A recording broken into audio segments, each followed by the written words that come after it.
नमस्कार, मेरा नाम है डॉक्टर पुरु धवन और आज इस वीडियो में हम बात करने वाले हैं कि कैसे किडनी फेलियर का पेशेंट विदाउट मेडिसिन अपने किडनी लेवल को यूरिया लेवल को कंट्रोल में रख सकता है। हम सब जानते हैं कोरोना वायरस की वजह से अगले 21 डेज तक पूरा इंडिया बंद है और इस इंडिया बंद होने की वजह से साई संजीवनी के जितने भी पेशेंट चल रहे थे, अराउंड 14,000 पेशेंट्स किडनी फेलियर के जो चल रहे हैं उनको मेडिसिन नहीं जा पाएगी। तो बहुत इंपॉर्टेंट हो जाता है उन सभी किडनी फेलियर पेशेंट्स के लिए अपने लेवल को मेंटेन करना कि कम से कम वो बढ़े नहीं, चाहे वो घटे नहीं बट बढ़ने भी नहीं चाहिए। बहुत इंपॉर्टेंट है हर किडनी फेलियर पेशेंट के लिए। इसलिए जो वीडियो मैं आपको आज बताने वाला हूँ उसको आप स्ट्रिक्टली फॉलो करोगे, कोई भी गलती नहीं करोगे।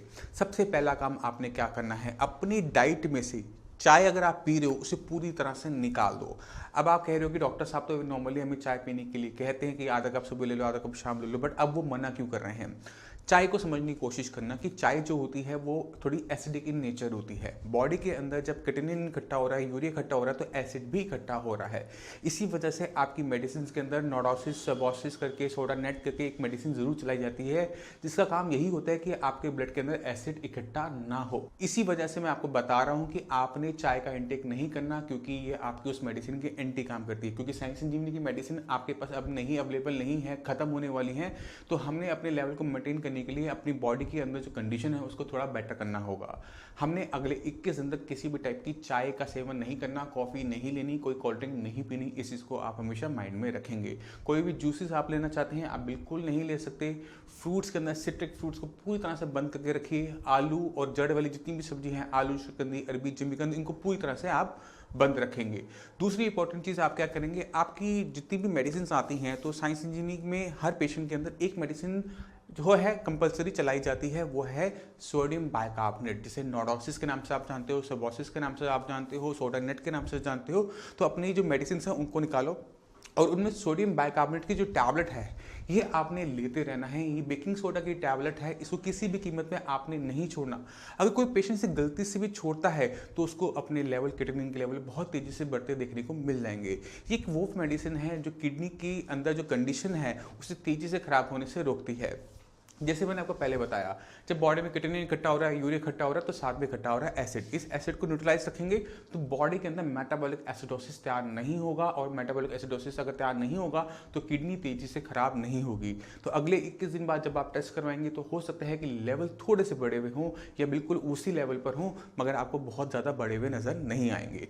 तीसरी सबसे इंपॉर्टेंट चीज़ आपने जो ध्यान रखनी है, अपनी बीमारी को समझना है। अगर आपको बीमारी, आपकी किडनी श्रिंकेज हुई है तो आपने अपने ब्लड प्रेशर को किसी भी कीमत के अंदर कंट्रोल में रखना है। चाहे आपको नमक बंद करना पड़े, चाहे आपको मेडिसिन ऐड करनी पड़े, चाहे आपको जो मर्जी करना पड़े, वो आपको करना पड़ेगा। इसी तरह से अगर आप डायबिटिक पेशेंट हैं तो अपनी डायबिटीज़ को आपने कंट्रोल में रखना है, चाहे आपको उसके लिए इंसुलिन की यूनिट्स बढ़ानी क्यों ना पड़े। क्योंकि जितने भी साई संजीवनी के पेशेंट हैं जिनको डायबिटीज़ है, जब वो हमारा मेडिसिन ले रहे होते हैं तो उनकी शुगर लो रहनी शुरू कर देती है, शुगर जो है बेटर होनी शुरू हो जाती है, तो इंसुलिन की यूनिट्स कम होती चली जाती है। मगर अब जब मेडिसिन हमारी खत्म हो रही हैं, हमारे पास मेडिसिन अवेलेबल नहीं है, तो हमने फिर भी अपनी शुगर को कंट्रोल करने के लिए अपने इंसुलिन को प्रॉपर तरीके से लेते रहना है। अगर यूनिट्स बढ़ानी भी पड़े तो घबराना मत, हिचकना मत, उसको ले लेना। अब आपकी स्क्रीन के ऊपर मैं कुछ अपने डॉक्टर्स का नंबर दे रहा हूँ, जिसके अंदर डॉक्टर रूबी है, डॉक्टर तरुणा है, डॉक्टर उमंग है, डॉक्टर दीक्षा है। ये सारे के सारे डॉक्टर्स वर्क फ्रॉम होम कर रहे हैं, घर पे अवेलेबल हैं, इनके फ़ोन्स ऑन हैं। आप इन नंबर्स के ऊपर उनको फ़ोन कर उनसे बात कर सकते हैं। इन डॉक्टर्स के साथ साथ मैं भी अवेलेबल हूँ। अगर कोई केस ऐसा है जहाँ पर दिक्कत हो रही है तो ये डॉक्टर्स मुझे रेफर कर देंगे, उस पेशेंट को मैं खुद डायरेक्टली फ़ोन करूँगा। तो घबराने की ज़रूरत नहीं है, पूरी साई संजीवनी की टीम आपके साथ है। ये 21 जो दिन है हमारे लिए बहुत हार्ड रहने वाले हैं। मेडिसिन जाने वाली नहीं है, मेडिसिन सबकी ख़त्म होने वाली होगी, मगर फिर भी हम अपने आप को सही रखने के लिए जो इंस्ट्रक्शंस मैंने आपको दी हैं उनको ध्यान रखेंगे। चाय, कॉफ़ी, कोल्ड ड्रिंक का इंटेक पूरी तरह से बंद, जूसेस कोई नहीं लेना, खट्टे फल कोई नहीं खाने, बीपी कंट्रोल में, शुगर कंट्रोल में। बाकी जो आपकी मेडिसिन आपके पास बची हुई हैं उसको भी हमने सही तरीके से यूज़ करना है।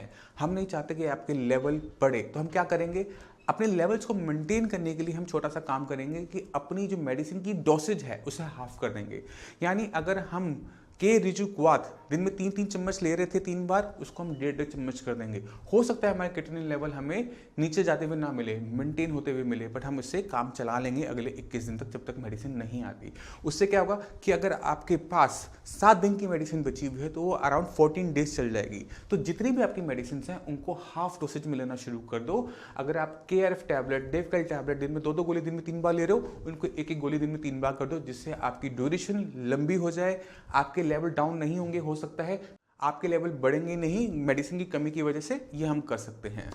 क्योंकि जो केमिस्ट शॉप्स हैं वो ओपन है, जो आपकी बीपी की मेडिसिन है, शुगर की मेडिसिन हैं, आपका सोडियम बाइकार्बोनेट है, आपका एरिथ्रोपोइटिन इंजेक्शंस हैं, उनको रेगुलर टाइम पे लेते चाहिए कि उनको मिस मत कीजिए। क्योंकि आज की डेट में अगर हम हॉस्पिटल जाते हैं तो पूरे चांसेस ये होते हैं कि हम वहाँ से कोरोना को अपनी बॉडी में ले आएंगे। तो हमने अपने आप को हॉस्पिटल जाने से भी बचाना है कि हम हॉस्पिटल हमारा चक्कर ना लगे, अननेसेसरी लोड हॉस्पिटल के ऊपर ना आए। इसलिए अपनी मेडिसिन को टाइम से लेती जाइए। कोई भी दिक्कत हो डॉक्टर से अवेलेबल है, उनको कॉल कीजिए, वो आपकी पूरी हेल्प करेंगे। अब थोड़ी सी खाने पीने के बारे में बात कर लेते हैं कि किन चीज़ों का ध्यान आप सभी ने रखना है। पहली चीज़ आपने ध्यान के रखनी है कि खाने में से नमक, अगर ब्लड प्रेशर हाई है तो खाने में से नमक हमें पूरी तरह से बाहर करना है। मगर खाने में से अगर जब नमक जाता है तो खाने का जो टेस्ट है वो खत्म हो जाता है, और टेस्ट ना हो तो खाना खाया नहीं जाता, और 21 दिन अगर खाना खाने को ना मिले तो बहुत दिक्कत वाली बात है। तो आप सभी ने क्या करना है, जिनका ब्लड प्रेशर हाई है, खाने में से नमक पूरा निकाल दो। चाहे सेंधा नमक आप ले रहे हो, चाहे आप कोई और नमक ले रहे हो, पूरी तरह से बाहर। अब हमने क्या करना है, इस खाने को, इस सब्जी को जो आपने बनाई है, इसको थोड़ा सा फ्लेवर देना है कि आप उसको आराम से खा सको, पसंद से खा सको। तो जितने भी मसाले आप यूज़ करते हो घर में के अंदर, जीरा है, धनिया है, पुदीना है, आप उसका यूज़ करेंगे, गरम मसाले का यूज़ करेंगे। बट नमक की जगह आप खाने के अंदर डबल रिफाइंड चीनी डालेंगे। क्योंकि मैं आपको एक बात बताता हूँ, गुजरात में, वेस्ट बंगाल के अंदर लोग खाने में नमक से ज़्यादा चीनी का इस्तेमाल करते हैं, क्योंकि खाने में उससे टेस्ट आ जाता है। तो कुछ दिन अगर आप 21 दिन अगर आप खाना थोड़ा मीठा खा लोगे कोई दिक्कत नहीं, बट कंडीशन ये है कि आपको शुगर नहीं होनी चाहिए। अगर आपको शुगर नहीं है तो आप अपने खाने को थोड़ा सा मीठा कर सकते हो। गुड़ का प्रयोग नहीं करना, देसी खांड, बूरा, शक्कर, ये कोई भी चीज़ आपने खाने को मीठा करने में इस्तेमाल नहीं करनी है। जो इस्तेमाल आपने करना है वो सिर्फ है डबल रिफाइंड शुगर। अब चलते हैं उन पेशेंट की तरफ जिनको डायबिटीज़ है, क्योंकि डायबिटीज़ के अंदर हम चीनी तो ले नहीं सकते, बट उनके लिए भी कुछ ना कुछ होना चाहिए। हम क्या करेंगे, हम अपनी जो सीरम बाइकार्बोनेट की जो लास्ट रिपोर्ट जो साइंस इंजीनियर ने आपकी करवाई है उसको सामने रखेंगे। अगर हमारे सीरम बाइकार्बोनेट के लेवल ठीक हैं, नॉर्मल रेंज के अंदर हैं, तो खाने के अंदर हम 2 बूंद नींबू की इस्तेमाल कर सकते हैं। इससे खाना क्या होगा, खट्टा हो जाएगा, स्वाद आ जाएगा, आप खा लोगे। अब आपके माइंड में सवाल आ रहा होगा कि डॉक्टर साहब वैसे तो खट्टी चीज़ें मना करते हैं, बट यहाँ पर हमें खाने के लिए कह रहे हैं। देखिए, लेमन एक ऐसी चीज़ है जिसके ऊपर थोड़ा सा डिस्प्यूट है। इसको माना ही जाता है कि ये इसके अंदर एस्कॉर्बिक एसिड है, सिट्रिक एसिड है, तो इसे खट्टा होना चाहिए बॉडी के अंदर जाकर। मगर ये जो बॉडी के अंदर जाकर एल्कलाइन नेचर का भी माना जाता है, तो थोड़ा सा रिस्क ज़रूर है, बट इसको लिया जा सकता है। खाना ना खाने से तो बेटर ही है कि थोड़ा सा खा लिया जाए और थोड़ा सा स्वाद के साथ खा लिया जाए।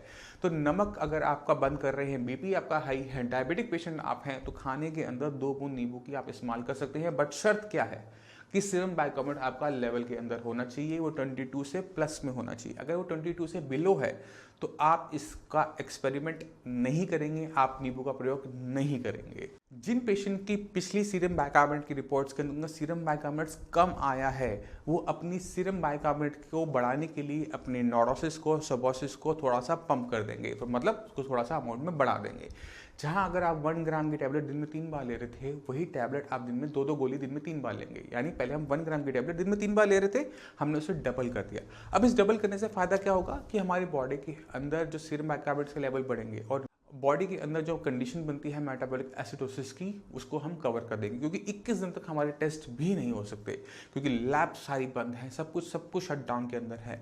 तो हम सीरम बाइकार्बोनेट की जो टैबलेट्स हैं उनको थोड़ा सा बढ़ा देंगे, क्योंकि बेकिंग सोडा है, कुछ नहीं है उसके अंदर, बेकिंग सोडा है। अगर थोड़ा ज़्यादा भी ले लोगे तो भी आपकी बॉडी को किसी भी टाइप का हार्म नहीं होता हुआ देखने को मिलता। क्योंकि साइंस इंजीनियरिंग के सारे डॉक्टर्स वर्क फ्रॉम होम कर रहे हैं, उनके नंबर्स आपके पास ऑलरेडी होंगे। कुछ डॉक्टर्स के नंबर्स मैं आपको स्क्रीन पर दे रहा हूं, जो डॉक्टर्स फॉलोअप लेते हैं। इन डॉक्टर्स की अगर आपकी मेडिसिन खत्म होती जा रही है तो अपने ऑर्डर्स को प्लेस करते चले जाना, क्योंकि जैसे ही मौका मिलेगा सबसे पहले जो हमारे पुराने पेशेंट्स हैं उनको मेडिसिन अवेलेबल करवाई जाएगी। तो अगर आपकी मेडिसिन का ऑर्डर हमारे पास पहले से स्टैंड बाय पर होगा, जैसे ही ओपन होता है सबसे पहले आपकी मेडिसिन को डिस्पैच कर दिया जाएगा। डिस्पैच करने से पहले आपको एक बार कॉल ज़रूर आएगी। आपने उसको रिसीव करना है और आपने उसको परमिशन देनी है कि आपकी मेडिसिन भेज दी जाए। अगर आपको कॉल आती है, आप उसे मिस कर जाते हैं, तो दोबारा एक बार फिर ट्राई किया जाएगा।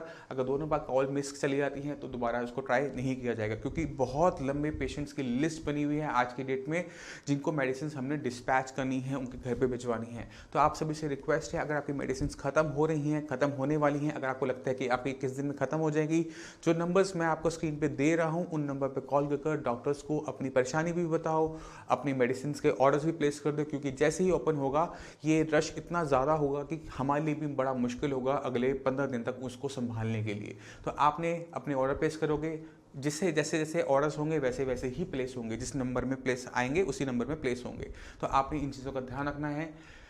थोड़ी सी मुश्किल के दिन ज़रूर हैं, बट हमने साथ में निकल कर इसको गो थ्रू ज़रूर करना है, इसको पार ज़रूर करना है, ज़रूर हम निकल जाएंगे। जिन चीज़ों का मैंने आपको ध्यान बताया खाने पीने के अंदर, सीरम बाइकार्बोनेट्स का, चाय का, कॉफ़ी का, उसका आपने ध्यान अच्छे तरीके से रखना है। डॉक्टर्स का आपने भरपूर प्रयोग करना है। कोई भी दिक्कत हो तो फ़ोन कीजिए, कोई भी दिक्कत है उनसे पूछेंगे तो कम से कम आपको सही गाइडेंस तो कर देंगे कि आपने क्या करना है क्या नहीं करना।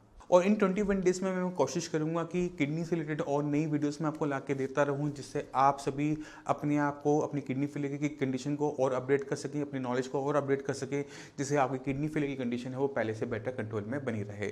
अब इसी के साथ आप सभी से मैं चलने की आगे चाहूँगा। मिलते हैं अगली वीडियो में, तब तक के लिए धन्यवाद। घर में रहिए, सुरक्षित रहिए, घर से बाहर बिल्कुल मत जाइए, क्योंकि किडनी आपकी ख़राब है। अगर इन्फेक्शन होता है तो सबसे बुरा असर आपकी किडनी पर ही पड़ेगा। इसी के साथ धन्यवाद।